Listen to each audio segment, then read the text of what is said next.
Hey everyone, Brendan Snyder here. How are you? Thanks so much for joining me and welcome to an Ozzy Osbourne CD collection run through. The Prince of Darkness has 13 studio albums, but I myself have a 22 CD collection of his. Of course, it adds in live albums, compilations, EPs, and even one really cool bootleg of unreleased studio recordings from 1992 to 1993. I'll get into that a little bit more and talk to you about it in a bit. We're going to run through this chronologically, starting off in 1980 and going all the way up to his very last studio solo album in 2022.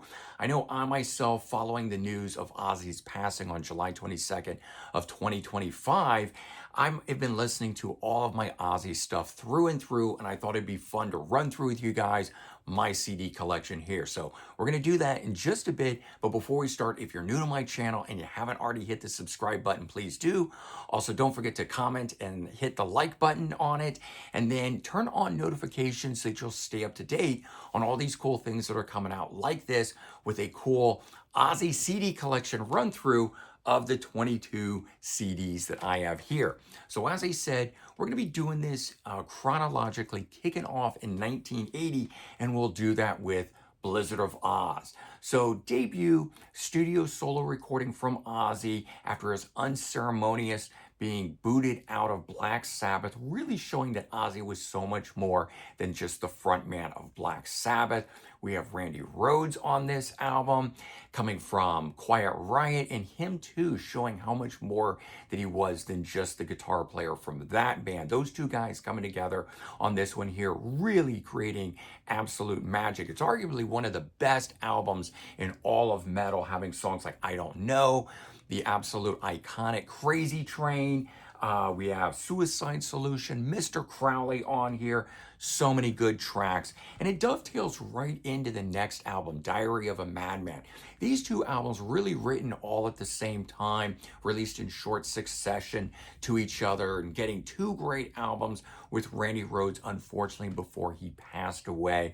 I've always thought the title track, Diary of a Madman, was far better and should get more recognition than it does. But there's still a lot of great ones on here, like Over the Mountain, Fly High Again. So very, very good stuff on those first two. Now, unfortunately, with Randy Rhoads passing, Ozzy Osbourne brought in Brad Gillis, who would go on to Night Ranger and recorded this album, Speak of the Devil. And it was really in a counterance to the Black Sabbath album, Live Evil.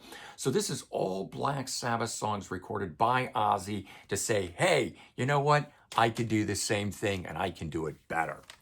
But Ozzy would bounce back with Bark at the Moon, bringing in Jake E. Lee, who would turn out to be a powerhouse guitar player for him. I mean, the title track on this is one of the best songs Ozzy ever recorded. But the rest of the album as a whole, it's got a lot of great deep cuts on it, and it is solid from start to finish. It's a personal favorite of mine. But I think my favorite of the Jake E. Lee albums is The Ultimate Sin. This one here being one of the remastered ones. We've never gotten one of the proper reissues of this since this time, because Jake E. Lee won't sign off on it due to rights of the songs. We'll leave that story for another time. But this album here, even though it's got a lot of the 80s flair to it, it is a favorite of mine. And then we move on to tribute. So this one here coming out, I think this was in 1987, live album of archival recording for Randy Rhoads. This one here had a live version of Crazy Train come off of it that there's a music video for. And that's really where a lot of people were exposed to Ozzy through that. I know that I was, at least. And we're going to take a little bit of a sidestep to a best of Ozzy that came out in 1989. This is a Japanese only release album that got put out. His first compilation, as far as I know, as a solo artist, 10 tracks included on it. I got lucky, found that at a used CD store for $6-7 on it, so I didn't even have to pay the Japanese prices on it. But Ozzy returns with Zakk Wylde for No Rest for the Wicked on this great album here. This was, I believe, 1988. Really good stuff on this one. Crazy Babies. We've also got Miracle Man on here, Tattooed Dancer. Lots and lots of great stuff on this one. It's an album that didn't always click with me, but I have to say, in the wake of Ozzy's passing, I've been listening to this one maybe more than any of the older ones, simply because I haven't worn it out. Some of these other albums I've worn out over time, as I'm sure you guys have. Next, we've got an EP, Just Say Ozzy. So this one here has 6 live songs on it. Geezer Butler from Black Sabbath returns to play bass for Ozzy on this one here. So we have Miracle Man, Bloodbath in Paradise, Shot in the Dark, Tattoo Dancers, Sweet Leaf, and War Pigs, 2 killer Black Sabbath songs to close out that live set. And then we move again to a compilation, The 10 Commandments. And this was a limited edition collector's release that came out at the time that for a very long time I thought was only a cassette release. And then one day I walked past a CD edition of it. Of course, I had to add it to my collection. This really focuses on the early era of his career and was put out by CBS Records at the time. And then we have one of Ozzy's best albums in all of his career, No More Tears. This one coming out, what was this, like 91, 92, somewhere right in that era. Zakk Wylde on it, the title track on this. But this one here went on to sell a couple million copies, having Mama, I'm Coming Home. That's one of those songs that everyone has been covering in the wake of Ozzy's passing. We have Road to Nowhere on here. We also have I Don't Want to Change the World, Mr. Tinker Train, and Time After Time. So many good songs on this. Hellraiser, written with Lemmy Kilmister of Motorhead. Just a really great album. Now we're going to move over into that one bootleg that I was talking about of unreleased studio material. So this has material recorded in 92, 93 that was a precursor to the next album that would be Osmosis. This simply referred to as Osmosis demos. 5 of the tracks on this would later turn up on Osmosis, but 7 of these songs have never been released in any format. The album just ultimately wasn't the direction that Ozzy wanted to go, and at the time had a title of Ozzyland, and it never got released that way. Later on, he would go back and begin working on what would become Osmosis and come out in 1995. Zakk Wylde returned and recorded this album, but he didn't do the tour. Joe Holmes came in at that point and did the tour.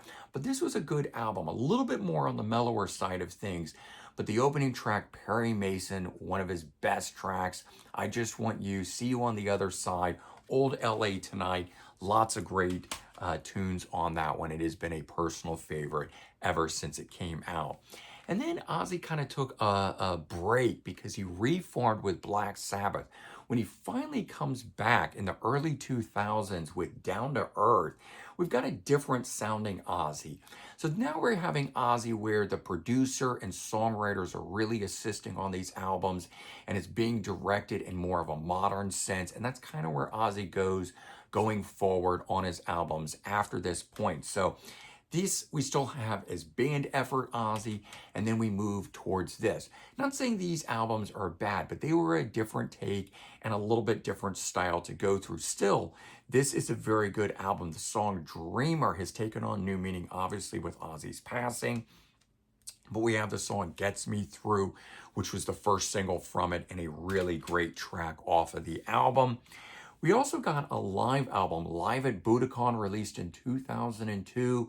Zakk Wylde playing on this. The live video of this is fantastic. If for some reason you've never watched the live video of Zakk and Ozzy doing this concert here, it's over the top. Good stuff. A lot of crazy shenanigans going on in it. And around that same time, I think 2003, we got the Ozman Come. It's sort of the first real official Ozzy Osbourne Greatest Hits collection, covering everything up through the last album that we had just talked about, Down to Earth. We even got some soundtrack recordings on this thing. So it had a little bit for everyone. It had some Black Sabbath live songs and the great solo stuff that was Ozzy. But like I said, a couple soundtrack recordings. So you were getting a little bit of everything on that. And then Ozzy put out a box set. And one of the discs that was within the box set was this, Undercover, a covers album that he did where he had a variety of different people come in and play with him. In particular, I believe the guitar player is Jerry Cantrell of Alice in Chains on it. Somebody you wouldn't expect to be a guitar player with Ozzy. And it doesn't really have any of that feel at all to it. So it's sort of a missed opportunity in my opinion. Some of the cover songs on here, very good, fit the Ozzy style, and other ones are really outside of the wheelhouse. So it really didn't make for a very cohesive album in my opinion, but still fun nonetheless. I enjoyed the box set, but had to pick up the standalone disc as well. The next solo album from Ozzy was Black Rain, and this one really starts to move away from Ozzy's signature style, and it's got more of the down-tuned style guitar, less of the guitar flair and solo to it. Really a more modern edge Ozzy album. It's one that I really didn't get into much. Again, we got Zakk Wylde playing on it, but he's not writing on it. They were having other outside writers, so this may well have fit more of what was going on at the time, but it's not a favorite Ozzy album of mine on it. Still, the title track is a good song. I think he really kind of made a return to form on the album Scream. And this one here is a tour edition. It's a 2 CD edition, so we get some extra stuff on it. And we've got a new guitar player coming in Gus G from Firewind, who I think did a fantastic job. This album here really kind of blurred the lines between solo Ozzy and Black Sabbath style songs on it. So it was kind of the first time that we really had Ozzy Osbourne solo sounding like Black Sabbath on some of the songs. Let It Die is one of those. Let Me Hear You Scream being the first single. Soul Sucker on here. I Love You All, the last track, being a very good one.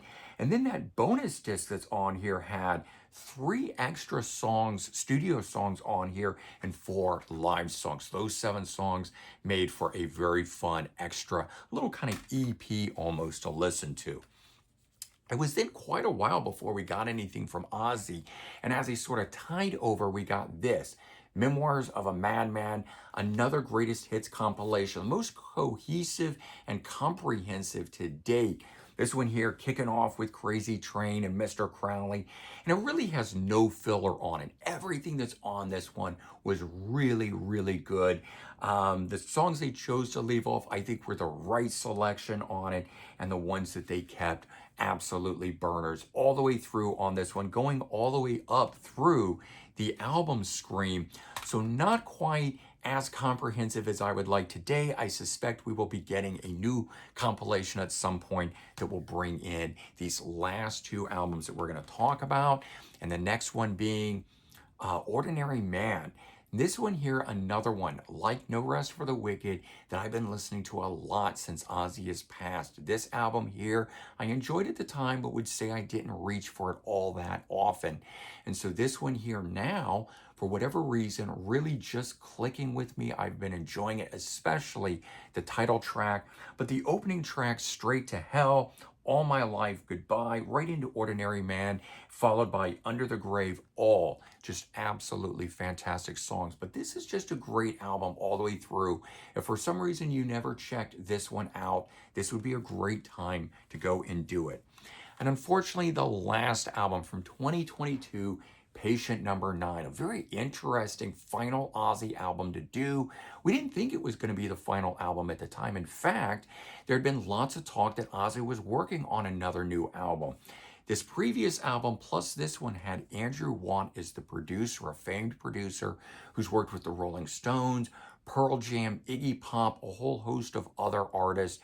And now with Ozzy Osbourne was supposedly working on a new one for him. Don't know how far that one got, but for this album here, while we have him playing most of the bass line guitar, we have other great artists like Jeff Beck. We have Mike McCready coming in from Pearl Jam. We have Zakk Wylde coming in here, and just other great musicians coming in to help out. So it's really like Ozzy got together with all his friends to record signature style songs. And in a way, it has now become a great way to end his career. If this is the last Ozzy album that we ever get, there's no posthumous release of a final album that he was working on. This Patient Number 9 will be a great way for him to go out. And so there you go. That is the 22 CDs that I have in my collection for my solo Ozzy collection. Obviously, we've got a whole bunch of Ozzy Black Sabbath ones as well. So in all, enjoying that while I've been saying goodbye to Ozzy. Out of all these albums that you just saw there, what is your favorite Ozzy Osbourne album? Which one have you been listening to the most as you've been saying goodbye to Ozzy Osbourne? Weigh in, let me know.